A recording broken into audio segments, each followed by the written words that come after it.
भगवत गीता कभी भी बिना शादी साथ रहने के रिश्तों के बारे में बात नहीं करती।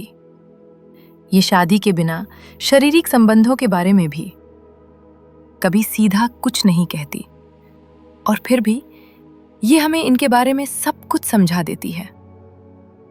क्योंकि गीता सामाजिक नियमों की किताब नहीं है, ये इंसान के मन की किताब है, जिम्मेदारी की किताब है और परिणामों की किताब है।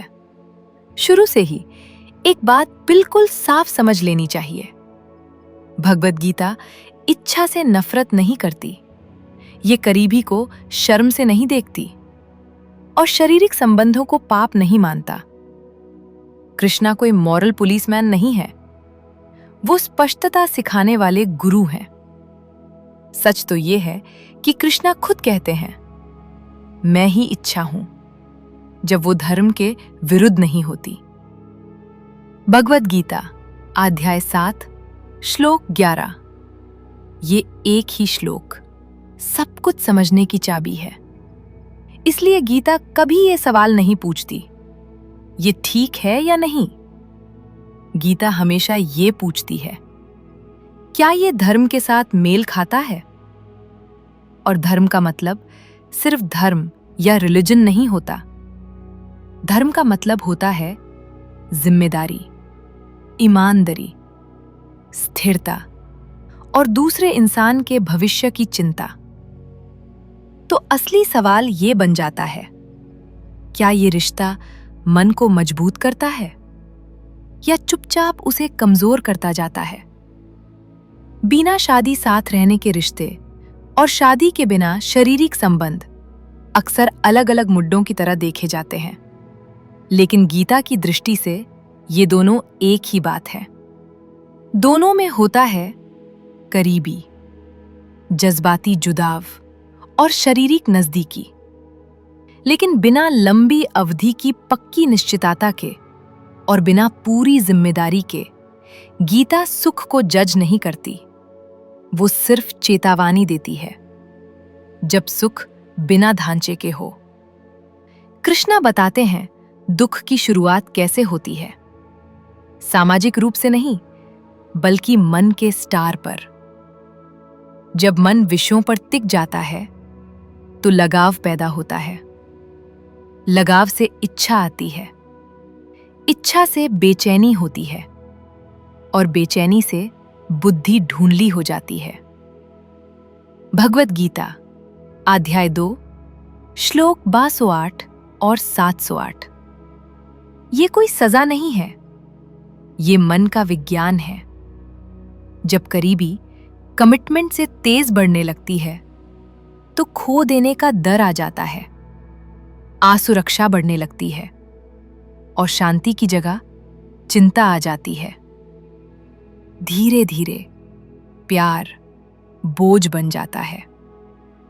जब करीबी जिम्मेदारी से तेज बढ़ती है तो दुख आना ही आना है, ये बात बराबर लागू होती है।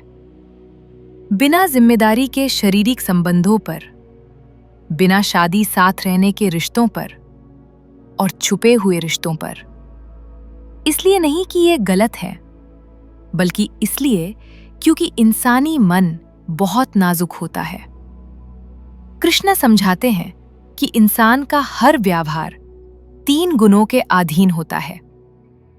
आए इन्हें रिश्तों पर आसानी से लागू करें। सात्विक रिश्ते देते हैं सोच की स्पष्टता, मन की शांति, स्थायी जुड़ाव और जज्बाती सुरक्षा। राजसिक रिश्ते देते हैं तेज आकर्षण, उत्साह, लेकिन साथ ही असुरक्षा और खो देने का डर।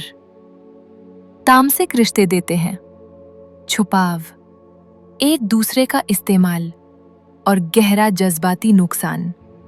ज्यादातर बिना शादी साथ रहने के रिश्ते तामसिक नहीं होते, वो रजसिक होते हैं।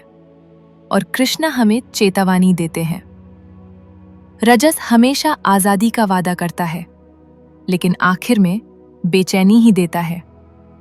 गीता के नजरिए से शादी कोई सामाजिक जेल नहीं है, वो एक धार्मिक घेरा है।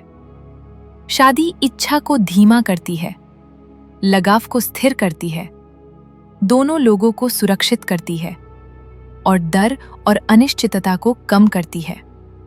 शादी का मतलब प्यार को दबाना नहीं होता। उसका मतलब होता है दो मन को जज्बाती अव्यवस्था से बचना। इसलिए हिंदू सोच शादी को कंट्रोल नहीं मानती, बल्कि देखभाल मानती है। भगवत गीता ये नहीं कहती कि बिना शादी साथ रहने वाले लोग पापी हैं या शादी के बिना शारीरिक संबंध रखने वाले लोग अनैतिक हैं या भगवान उन्हें सजा देंगे। कृष्ण कभी शर्मिंदा नहीं करते। वो सिर्फ एक सवाल पूछते हैं, क्या ये काम आजादी पैदा करता है या बंधन? भगवत गीता हमें याद दिलाती है, इच्छा बहुत शक्तिशाली होती है, इसलिए उसे धर्म की जरूरत होती है। प्यार को खत्म करने के लिए नहीं, बल्कि उसे बचने के लिए। इंसान को कंट्रोल करने के लिए नहीं, बल्कि मन को शांत रखने के लिए। यही कृष्ण की बुद्धि है, शांत, करुणा से भरी और बिल्कुल स्पष्ट। अगर ये सोच आपको गहरा सोचने पर मजबूर करे, तो इसे किसी ऐसे व्यक्ति के साथ बांधिएगा जो उलझन में हो, ना कि किसी को जज करने के लिए। क्योंकि गीता का उद्देश्य कभी बांटना नहीं था, उसका उद्देश्य हमेशा जगाना था।